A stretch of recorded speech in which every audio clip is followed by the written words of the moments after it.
जय श्री राम, जय बालाजी सरकार। नमस्कार दोस्तों, मैं सरिता शुक्ला अपने और आपके यूट्यूब चैनल पर आप सभी का स्वागत करती हूं और बालाजी से प्रार्थना करती हूं कि आप सभी लोग सकुशल अपने घर सुरक्षित हों। दोस्तों, आज की वीडियो में बना रही हूं सावन पूर्णिमा को लेकर के, और सावन पूर्णिमा पर मैं हनुमान जी का एक ऐसा उपाय बताऊंगी जो आपके जीवन में किसी भी प्रकार के आ रहे संकट को दूर करेगा और आपकी सारी मनोकामनाओं को गारंटी के साथ, अगर उस उपाय को पूरी श्रद्धा और भाव से करेंगे तो उसको अवश्य पूरा करेगा। पर उसके लिए आपको वीडियो पूरी देखनी पड़ेगी। अगर अब तक आपने मेरा चैनल सब्सक्राइब नहीं किया है तो चैनल को तुरंत सब्सक्राइब करिए, लाइक करिए, शेयर करिए, कमेंट करिए। कमेंट में जय श्री राम अवश्य लिखिए। चलिए, सबसे पहले वीडियो शुरू करने से पहले सभी बड़ों को सादर चरण स्पर्श, छोटों को शुभ आशीर्वाद और जो मेरी उम्र के हैं उनको प्रेम भरा नमस्कार। और बताइए कैसे हैं आप सभी लोग। आशा करती हूँ कि बालाजी की कृपा से मज़े में ही होंगे। देखते ही देखते सावन महीना भी समाप्त होने को आ गया। अब इसके बाद भाद्रपद महीना आ जाएगा, गणपति गजानंद के आने की तैयारियाँ शुरू हो जाएंगी।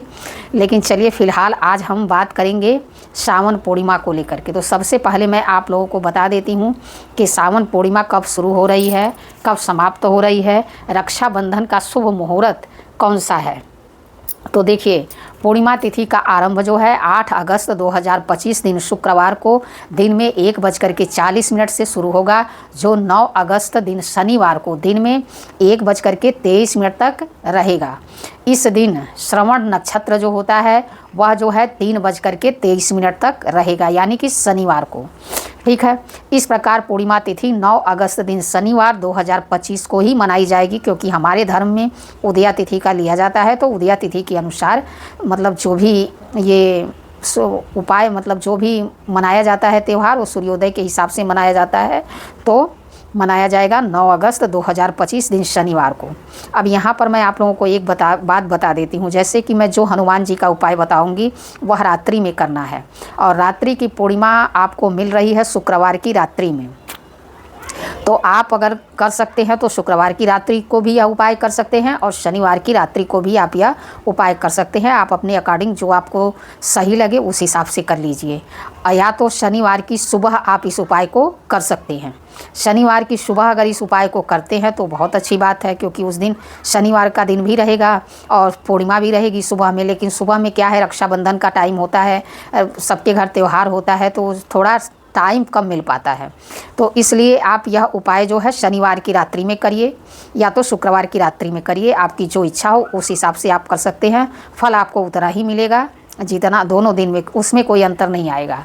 अब देखिए, पूर्णिमा तिथि जो है इस दिन सूर्योदय से लेकर के दोपहर 1:23 तक ही रहेगी, यानी कि शनिवार को। रक्षाबंधन का जो शुभ मुहूर्त है सुबह से ही शुरू हो जाएगा, लेकिन राखी बांधने का जो मुहूर्त होता है वह है दोपहर 1:24 तक ही रहेगा।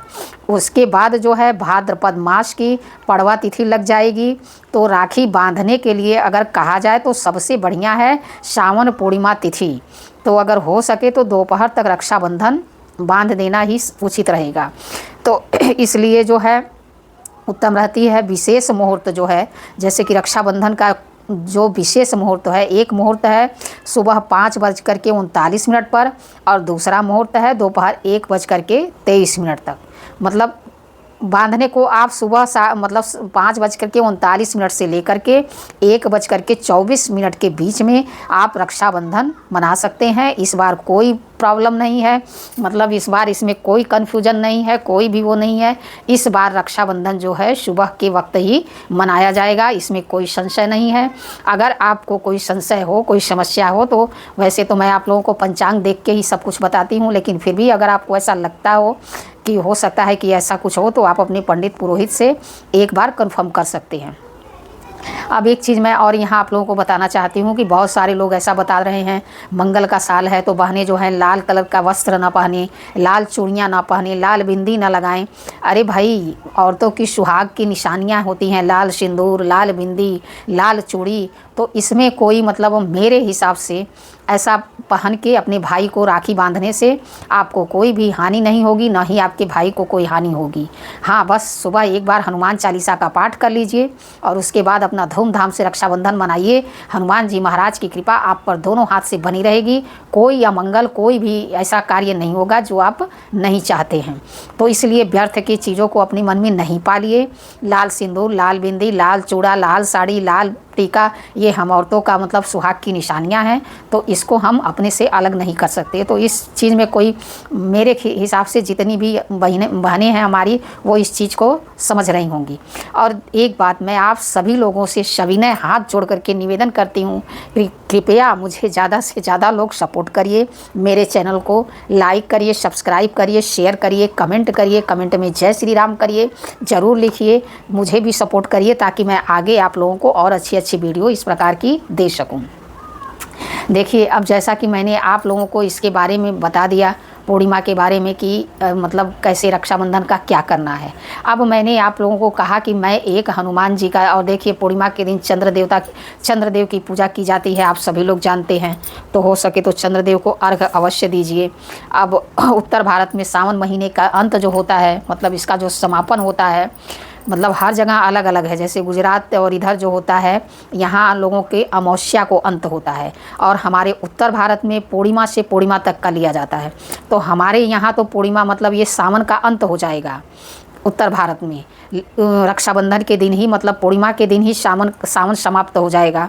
लेकिन जैसे गुजरात हुआ, महाराष्ट्र हुआ, बहुत सारे देश ऐसे हैं जहाँ पे अमावस्या से गिना जाता है, तो उन लोगों के यहाँ अभी 15 दिन तक सावन चलेगा, यानी कि उन लोगों का सावन जो है अमावस्या पर जाकर के समाप्त होगा।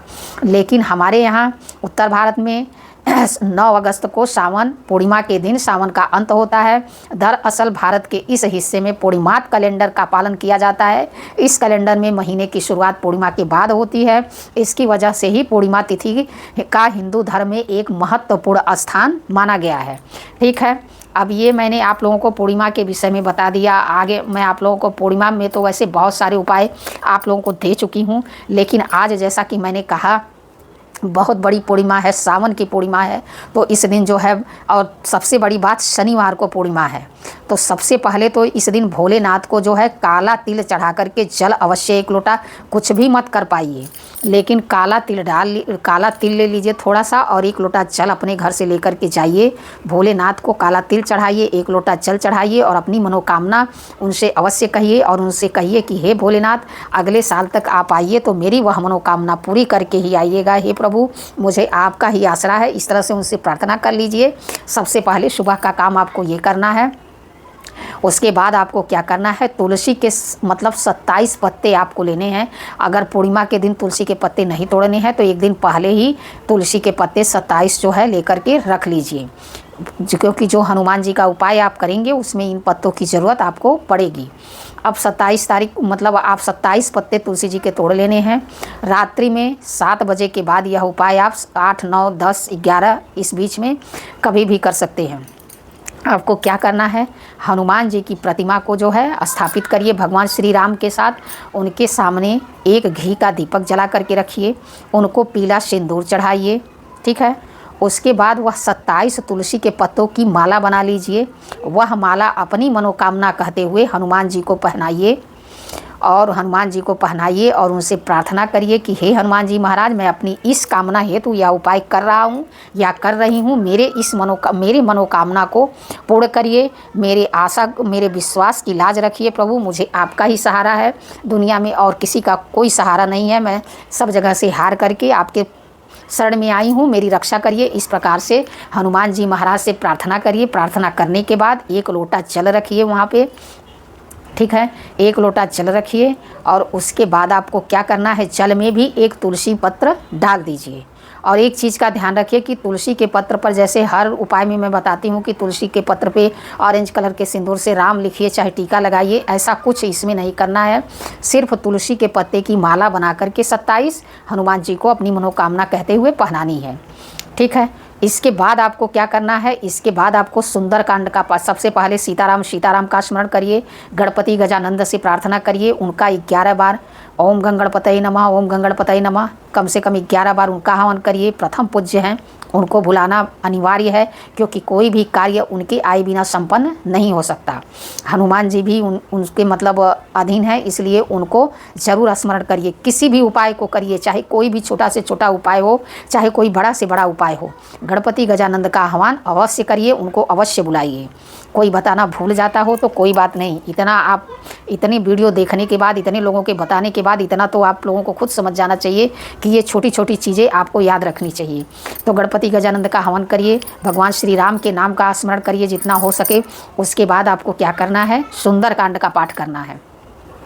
ठीक है, सुंदरकांड का पाठ करने के बाद लास्ट में एक बार राम रक्षा स्तोत्र का पाठ करिए। उसके बाद हनुमान जी की जो है वो प्रसाद उनको चढ़ाइए। प्रसाद में अगर घर पे कुछ बना सकते हैं तो अवश्य बनाइए। मैं तो कहती हूँ कि इस मतलब प्रसाद में आप आटे का जैसे गुलगुला बनता है ना, मीठा ठोकवा गुलगुला, रोट बोलते हैं, रोट चढ़ाते हैं ना, हनुमान जी को रोट चढ़ाया जाता है बहुत जगह पे, मतलब आटे में मीठा मिला के।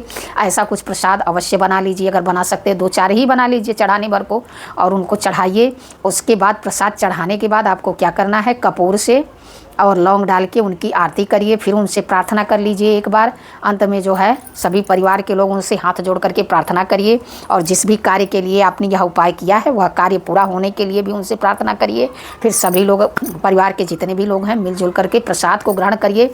वह जल जो आपने रखा है तुलसी का दल डाल करके, वह जल आप जो इस उपाय को करेगा, जो इस अनुष्ठान को करेगा, वह जल वो व्यक्ति पहले तुलसी का पत्ता अपने मुँह में रख करके जल से उसको निगल जाना है। याद रखिएगा, इस चीज़ को चबाना नहीं है, उसको निगल जाना है।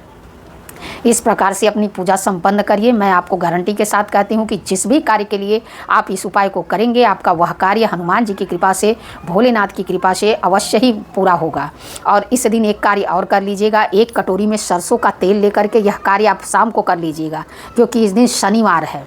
तो शाम के टाइम आपको क्या करिएगा, एक कटोरी में सरसों का तेल ले लीजिएगा। छोटी सी लोहे की कटोरी खरीद लीजिए, अगर हो सके तो 10-15 रुपये में, 12 जो भाई जितने में भी मिलती हो, एक कटोरी लोहे की खरीद लीजिएगा।